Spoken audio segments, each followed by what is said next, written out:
Una niña que provenía de un hogar disfuncional se fue a vivir con la madrina, donde ésta supuestamente cuidaría de ella. Pero la niña salió de lo malo para pasar algo peor. Pero lamentablemente esto no era nada comparado con lo que estaba por sucederle a la niña. Esta es la historia de Kathy Byrd, la niña que permaneció en cautiverio por 17 días. Catherine Byrd nació el 30 de diciembre del año 1982 en Nueva York. Su madre era Marilyn Byrd.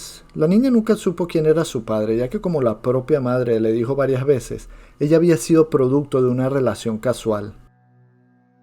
La pequeña Katie tuvo una infancia muy difícil, ya que su madre con graves problemas de adicción la tenía totalmente descuidada. La niña pasaba hambre, siempre estaba desasiada y normalmente la señora Byrd le dejaba a la niña a cargo de su medio hermano mayor, llamado John Byrd. La niña se la pasaba deambulando por las calles, siempre sucia, con el cabello enredado, con la ropa rota. Los vecinos siempre le daban algo de comer. Además esto le reclamaron a la señora Marilyn en el estado que tenía la niña. Ante esto la madre de la niña toma la decisión de dejarle Katie a su madrina llamada Linda para que ésta tome cuidado de la pequeña. Si ya la niña estaba en una terrible situación, pasó algo mucho peor. Para ese momento, Katie Byrd tenía apenas 6 años. La madrina la recibió con los brazos abiertos, pero el trato en nada mejoró comparado al que tenía la niña con su madre biológica. Katie era obligada a limpiar la casa, fregar los platos, lavar la ropa y realizar cualquier tarea doméstica que se le asignara por su madrina. El trato de esta hacia la niña era más como a una sirvienta que como a una persona cercana a ellos. La niña no recibía ni amor ni cariño que tanto necesitaba. Nunca había unas palabras de aliento para ella. Solo eran órdenes y más órdenes. Pero lo peor estaba por venir, y era que el esposo de la madrina, llamado Salvatore, empezó a hacerle cosas indebidas a la niña. Un día Katie se hartó de esta situación, y aunque apenas para ese momento tenía solo 7 años de edad, decidió hablar con su madrina sobre lo que estaba haciéndole Salvatore. ¿Qué hizo la madrina? Insultarle y llamarla mentirosa. La niña que pensaba que su madrina la apoyaría, la protegería, la defendería o la resguardaría, pues no, lo único que hizo fue gritarle improperios a la pobre niña. La madre de Katie se enteró de lo que había pasado y denunció a Salvatore, pero nunca pasó más allá de solo la policía interrogar al abusador y este negar lo que decía la niña. Inexplicablemente, Marilyn Byrd nunca sacó a su hija de esa casa del horror que se había vuelto para ella. Katie a la semana iba a lo máximo 2 días a clase. Ella no tenía amigos con quien se relacionaba. Su amigo era su hermano, quien al principio vivió también en la casa de la madrina, pero al hacerse adolescente se había marchado. Pero la niña también había conseguido entablar una amistad con el vecino y amigo de la familia, llamado John Espósito. Por fin Katie sentía admiración y cariño por alguien. John la trataba bien, le daba golosinas, la llevaba al parque cuando podía, además del lugar favorito de la pequeña, que era el centro de entretenimiento llamado Spaceplex. Este era un lugar donde se encontraban las máquinas de videojuegos. Tanto Katie como John disfrutaban ir ahí y pasaban horas jugando en las máquinas. Se acercaba el cumpleaños número 10 de Katie Byrd, así que John Espósito le prometió que irían al Spaceplex como regalo. Él había acordado llevarla 2 días antes de su cumpleaños. Era el 28 de diciembre del año 1992, cuando un hombre desesperado se acerca a los encargados del centro de entretenimiento Spaceplex y dice que no encuentra a la niña que estaba con él. Este era John Espósito y la niña que no aparecía era Katie Byrd. Para el gerente del centro esto era algo muy común que ocurría en el sitio y siempre después de un tiempo aparecían los chicos que no encontraban los representantes. Los trabajadores del local empiezan una búsqueda, pero se les hacía difícil, ya que eran las vacaciones navideñas, y el sitio estaba repleto de niños. Fue pasando el tiempo y ni rastro de Katie. Ante un John preocupado, el encargado del Spaceplex llama a la policía a poner la denuncia de la desaparición de la niña. Los agentes al llegar al lugar vuelven a revisar el establecimiento, ya con los perros rastreadores, pero ni rastro de la pequeña. Los policías notan además de preocupado nervioso a John Espósito y le interrogan. Él dice que Katie era su vecina y que estaba por cumplir años, por eso la había llevado al centro de entretenimiento. Le preguntan todo lo que había realizado ese día. John dice que lo primero que hicieron fue ir a una juguetería donde compraron un videojuego, para luego ir a casa de este a jugar dicho videojuego en la Super Nintendo que él tenía. para más tarde ir al Spiceplex, donde le había dado a Katie $4 para que jugara en su arcade favorito, mientras él jugaba otro juego. Minutos después trató de localizar a la niña, pero no la encontró, se había esfumado el local. La policía sabía que era clave encontrar a Katie lo más rápido posible para encontrarla con vida, pero parecía que ella se había desvanecido.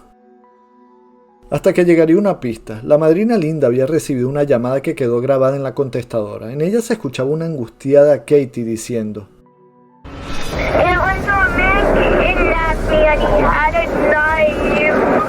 Oh no, here he comes, I gotta go. Katie. A los investigadores les parecía raro que la niña haya logrado escapar del captor y haber tenido tiempo de llamar a la madrina, y enviar el mensaje de voz al FBI para que lo analizara. Estos llegarían a la conclusión que era un mensaje grabado. En ningún momento la niña había escapado y llamado a la madrina, sino que el captor había obligado a la niña a decir esas palabras para grabarlo y después reproducirlo en la llamada. La idea era despistar a la policía. Para este punto y tras esta llamada, el sospechoso número 1 pasó a ser Salvatore. Los detectives pensaban que como la niña lo había acusado de sus abusos, este se estaba vengando. Pero Salvatore tenía una coartada que fue corroborada. Tanto Marilyn como Linda salieron en televisión pidiendo que si alguien sabía de algo llamara a los investigadores. Cualquier información sería importante. La policía seguía teniendo a Espósito como sospechoso y le preguntan si podían revisar su casa. El sujeto dijo que no había ningún problema y los investigadores fueron hasta su casa. Allí estaba la consola, el videojuego, como había dicho el sospechoso. Todo parecía encajar con lo que él decía. En la juguetería también corroboraron la historia de este. Los empleados recordaban que John había estado ese día con Katie comprando el videojuego de Home Alone para la Super Nintendo. Los detectives volvían a un punto muerto de la desaparición de la niña, hasta que 17 días después de desaparecer llegaría alguien a la comisaría que diría que sabía dónde estaba Katie Beers. Este era John Espósito. El hombre llevaría a los policías hasta su casa y le dice que hay que desarmar un mueble que se encontraba atornillado a una pared. Al sacar dicho mueble había un túnel subterráneo de 2 metros de profundidad que llevaba a un búnker de 4 metros cuadrados, con una pesada puerta en el suelo de unos 90 kilos. Al levantar dicha puerta, ahí estaba Katie Beers encadenada, pero viva. Había pasado 17 días en cautiverio donde había sufrido múltiples abusos por parte de John Espósito. La niña contó todo lo que había sucedido, y en parte era la historia que había dado Espósito. Solo que al estar en casa de este y mientras ella jugaba en la Super Nintendo, este sujeto se le insinuó varias veces. La niña empezó a llorar y trató de huir. Pero el depredador la sujetó y la arrastró hasta el búnker que él mismo había construido tiempos atrás, ya pensando en llevarse una víctima y tenerla ahí secuestrada. John Espósito después obligó a la niña a grabar el audio que usaría cuando llamó a la madrina, y después iría a Spiceplex solo para tener la coartada de que alguien se había llevado a la pequeña Katie. Cuando la policía estuvo por primera vez registrando la casa del criminal, Katie Beers, al escuchar que estos estaban ahí, gritó con todas sus fuerzas. Golpeó las paredes, pero los oficiales no escucharon. El que sí escuchó fue Espósito, que por eso la terminó encadenando. Katie contó a los investigadores que el depredador le había dicho que la tendría ahí hasta que cumpliera la mayoría de edad. Para así, ya siendo mayor, se podrían casar. Además, una vez trató John de convencer a la niña para que se tomara una foto haciéndose la muerta. La idea era enviar la foto a la policía para que pensara que ya Katie Beers estaba muerta y así ver si dejaban de buscarla. Pero la pequeña Katie nunca se dejó tomar dicha fotografía. John Espósito tenía antecedentes y solo después de confesar es que los detectives verían esto. Y es que años atrás había intentado secuestrar a un niño de apenas 5 años, pero había fallado en su intento. Fue apresado y él se declararía culpable de intento de secuestro, pagando una condena de pocos años. Al ser recuperada Katie, habría alguien quien también acusaría a John Espósito. Este era el hermano mayor de Katie, quien confesó que tiempo atrás también había sido abusado por Espósito, pero nunca había tenido el valor de acusarlo. Tras esta terrible tragedia y este infierno que vivió la pequeña Katie Beers, hay algo bueno, y es que Katie fue enviada a vivir con unos padres adoptivos, gente que le dio amor, cariño, la ayudó con los estudios, volviéndose una profesional en la edad adulta. Además, Salvatore, el esposo de la madrina, también terminó en prisión, al ser hallado culpable de 2 cargos de abuso en contra de Katie, y sería sentenciado a 12 años de prisión. Terminaría falleciendo en el año 2009 debido a un ataque al corazón estando preso.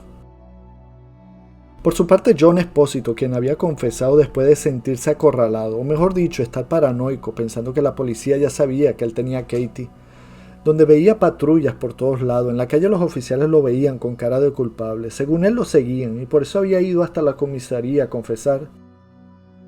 Sería condenado el 27 de julio del año 1994 a cadena perpetua, y el 4 de septiembre del 2013 fue encontrado muerto en su celda. Según los reportes clínicos por muerte natural, tenía 64 años de edad.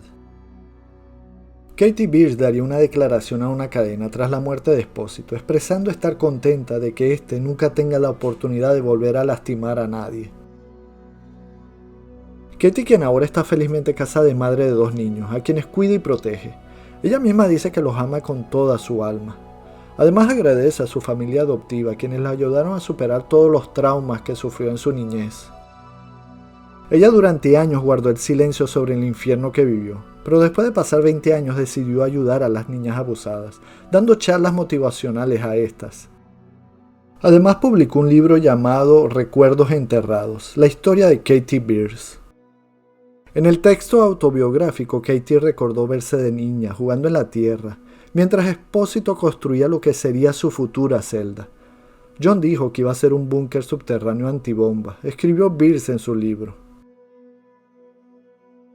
Una historia de superación de una persona valiente que vivió un infierno de niña, pero encontró amor y cariño de una familia para lograr superar todos estos horrores y ser una persona de bien.